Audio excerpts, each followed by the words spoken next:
Hey y'all, TeannaBReading here, and welcome back to my channel. We got another book review for y'all today. We knocking them out. Today's book is going to be Spinning the Block with a Toxic Ninja.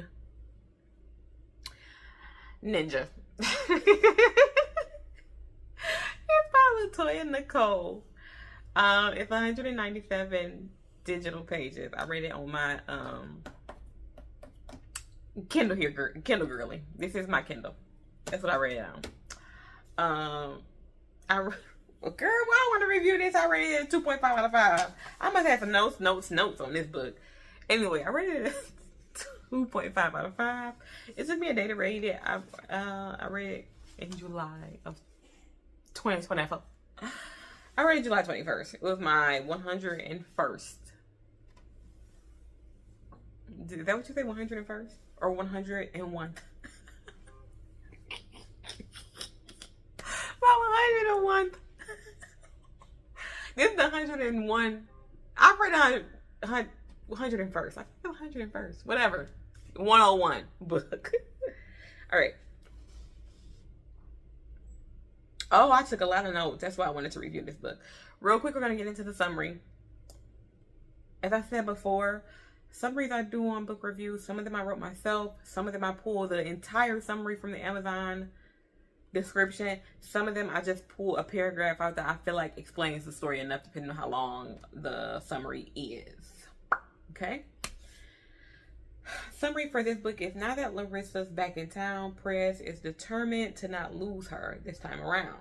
But with secrets lingering, a new boyfriend, and someone taking a stab at the throne, it may prove to be too much for their newfound relationship to bear.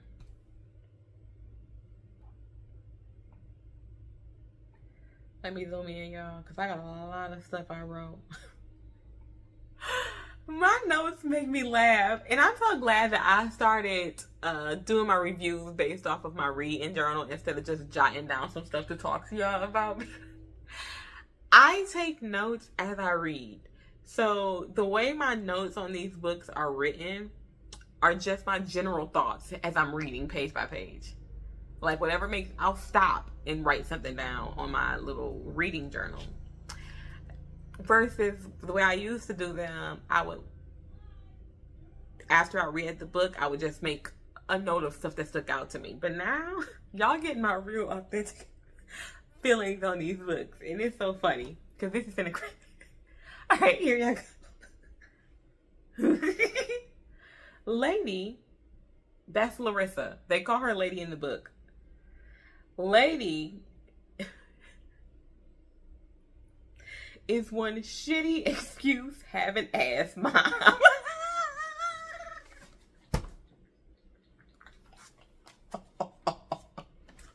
Okay. Lady is one shitty excuse having ass mom. Press honestly has no reason to be interested in present day her. Oh, trigger warning. If you guys do not like books about where the character has been essayed, click off. I'm so sorry. Trigger warning. I'm gonna make sure I pop that up before somewhere to. Okay, let's be serious, because the way I wrote it is funny, but the situation is not funny itself. Press has honestly no reason to be interested in present day her. I understand that it was hard being around Cammy because of the essay, but that doesn't justify shipping her off to the grandma's house and basically having no real relationship with her own child. I forgot how much time has passed, but Lady and Press were interested in each other when they were younger. And I don't want to tell too much of the story, but they go to a party and they know that they're interested in each other, so they plan to meet up at said party, essentially. And Lady is, someone facilitates for her to be essayed by Press, unknowing to Lady and Press. I think they're in high school when this happens. I can't remember. I think they were in high school. Or they were teenagers, I'll say that. They're at a party. I think they both were drunk, and Lady's friends tell Prez like, "Oh, she in the room waiting for you. She in the room waiting for you."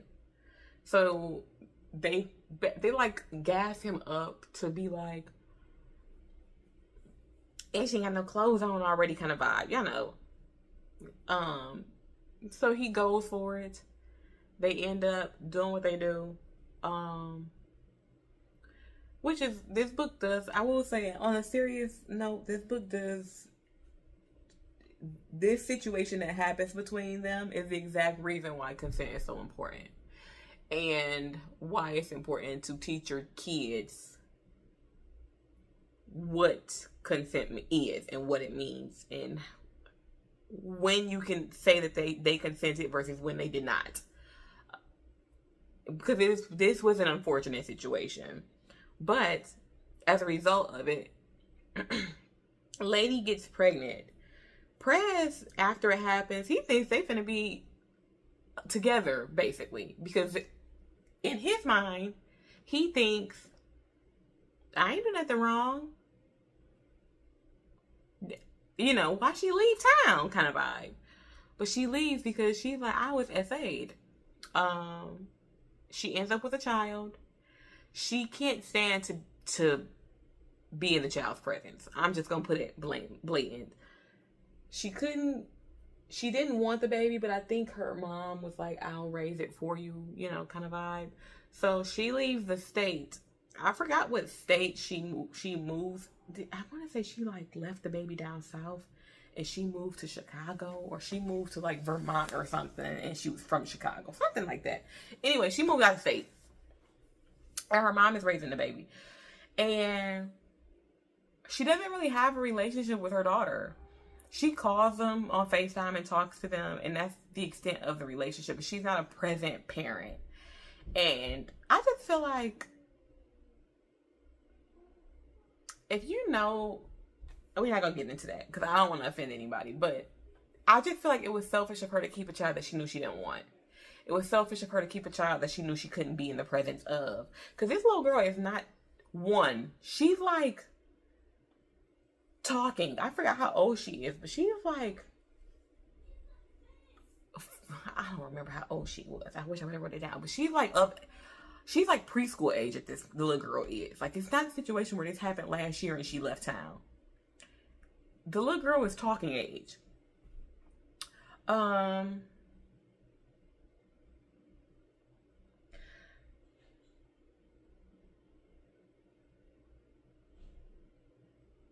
Scroll down. Yeah, so basically the grandma is the grandma the baby. That girl is somewhere living life. She not only is off, but she got a boyfriend that she live with. She's just not interested in being a mom. She's just not interested in being a mom. I said when she found out that Kimmy was sick and talked to Press about what happened in the past, that should have made her want to be better. She finds out the little girl is sick. And I don't remember what, the girl has cancer. And she had, Kimmy, the daughter, she has to get a transplant. I can't remember if it was a blood transplant. I don't know, she has to get a transplant. And she has a very rare blood type. Whatever blood type she has, it's the exact same blood type Press has. And they both end up at the hospital at the same time. And he's like, wait a minute, is that a lady? And he kind of just like follows her. And he sees the little girl. The little girl look like him. Little girl sick. He finds out the little girl has the same blood type as him. And he's pissed. And he's like, why wouldn't you tell me that you had my child? And the lady's like, you FA'd me. And he's like, no, I didn't. So they finally have this conversation because this whole time she's thought, I'm not going to say she's thought, she was SA'd. She thought that he knew what he did. Okay? Which, once again, this is why conversations around consent are so important. Anywho, they have the conversation and they put it together that her friends at the time said, I think it was her, one was her friend, one was her cousin, honestly. They put it together that they set her up. They figure it out by now. And that he was kind of used as a pawn in the situation because her friends felt like she was a goody two shoes and they kind of just wanted to bring her down a peg and they used him to do it. And so after they have this conversation, he steps up, Brad steps up immediately. Like, this is my daughter. I'm gonna do what I need to do. But Lady still kind of moves like she still is very much so not interested in being a mom. It's kind of just like, dang, I messed up. Yeah, my baby's sick, but let's keep her over there. And it's like, this little girl could die, ma'am. This little girl can die. I don't know. Her lack of concern for Cammy just irritated me because I understand that you went through something traumatic, but you shouldn't have had her. You know what I'm saying? Like, she shouldn't have to pay for what you experienced. I don't like when parents do that to their kids. Like, even if it's as simple as those moms that are like, look at my body after I had you. Like, that's not their problem. That's not their concern. That's not their fault. And Cammy's an innocent in this situation. And the way Lady just casts her to the side annoys me. It annoys me. And even though Lady went through something traumatic, the way she stays away from Cammy like an outcast makes me feel less bad for what happened to Lady. Not saying she deserved it, but it makes it harder for me to sympathize with her character because now you have this little innocent baby who you are doing wrong because you were hurt. And I just feel like that's never a justification for taking all that energy and putting it onto your child. I just don't think that there's any reason for that to be justified ever. Ever, ever, ever, ever, ever. Okay.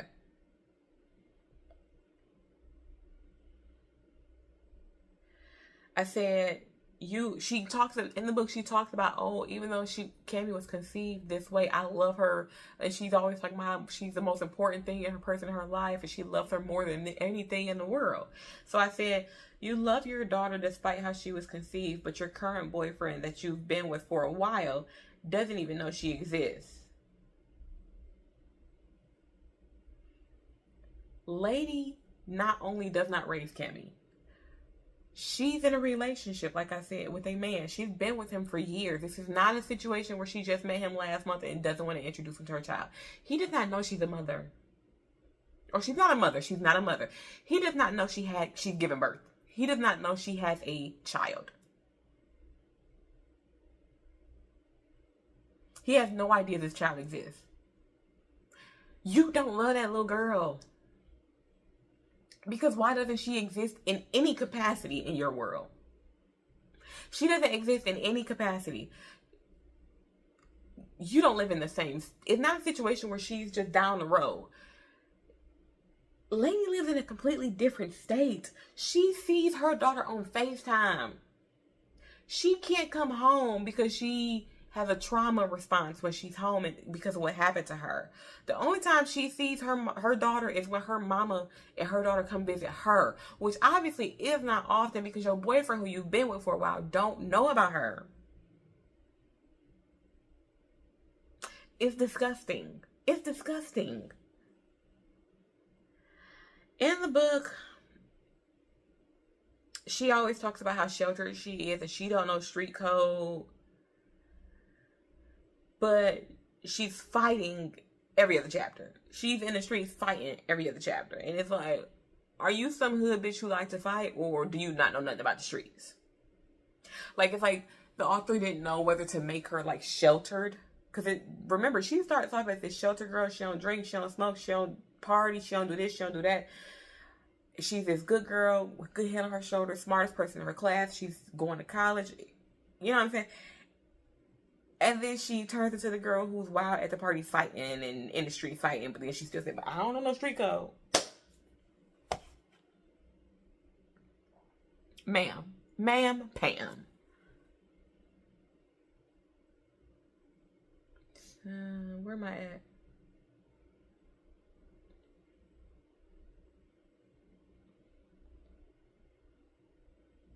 Okay. While Cammy is in the hospital. Now remember, y'all, Lady does not raise Cammy. Lady is not that little girl's mama. She gave birth to her, but she's not that little girl's mama. The grandma, the baby. The grandma is the baby. And everything is dying. Now my computer needs to be charged. How much percent I got? I got an hour battery left. Let's finish this because it's not going to take me an hour. When they at the hospital, the lady decides she needs a break.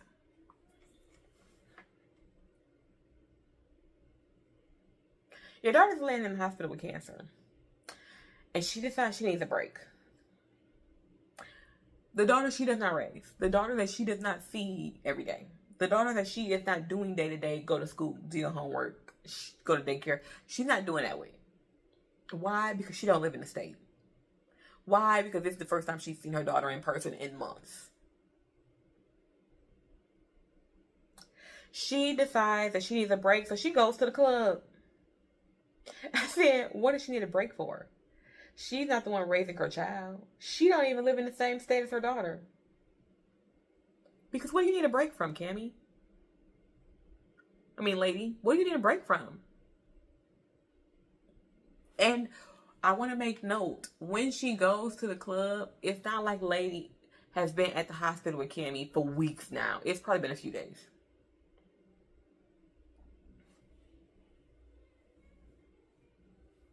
And I think she ended up going to the club with one of her old friends that she left when she left town. Of course, because Cammy has cancer, she eventually goes through chemotherapy. And once she starts to lose her hair, Prez cuts his hair in solidarity. Lady doesn't even attempt to offer to do the same. She just cries and is sad. Like, oh. She don't offer. She don't cut a bob. She don't shave one side. She don't do nothing.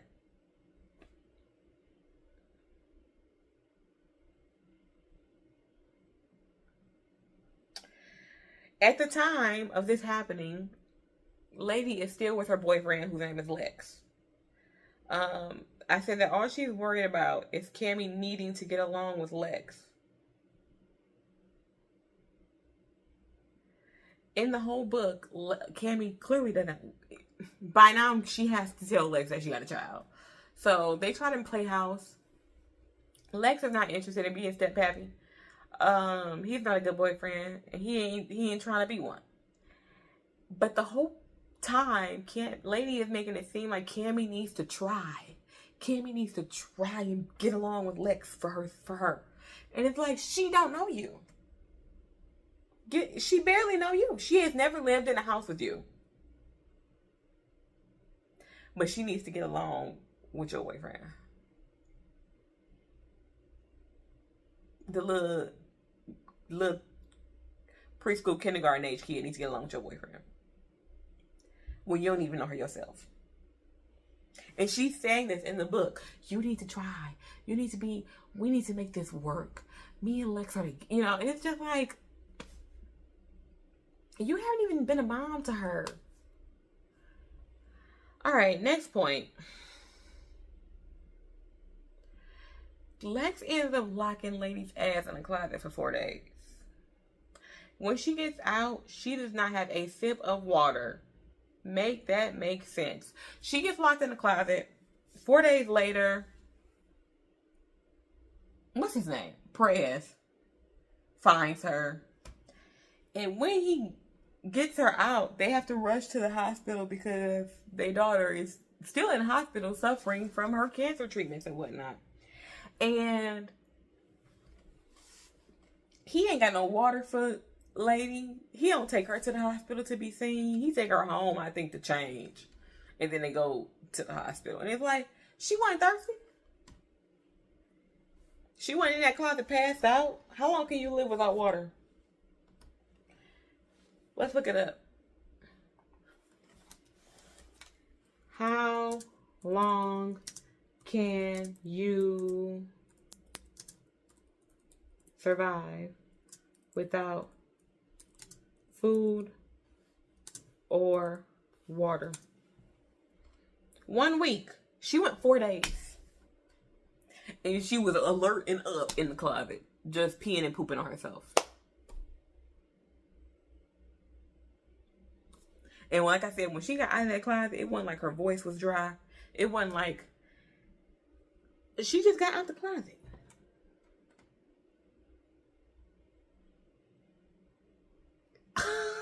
Whatever. Let's keep going because I'm almost done. Lady spends the whole book. I had a typo. Hold on, let's fix my typo. Lady spends the whole book trying to call people out, but the minute someone bites back at her, she dismisses them. Prez, Terry, and Cammy make the book worth reading. When I say she dismisses them, she spends the whole book pointing her finger at people. You need to do this, you need to do that, you need to do this. When the minute somebody call and say, bitch, you a bad mother. She mad. She crying. She pissed. You got to be out of my life kind of vibes. And it's like, ma'am, you're doing the same thing. You're doing the same thing. Anyway, I gave this book a 2 out of 5. Was it a 2 or a 2.5? What did I tell you I gave it? 2.5 out of 5. Prez and Cammy were adorable together. They made the book enjoyable. I think Terry is her best friend that she left and then comes back to hang with. But the lady was trash.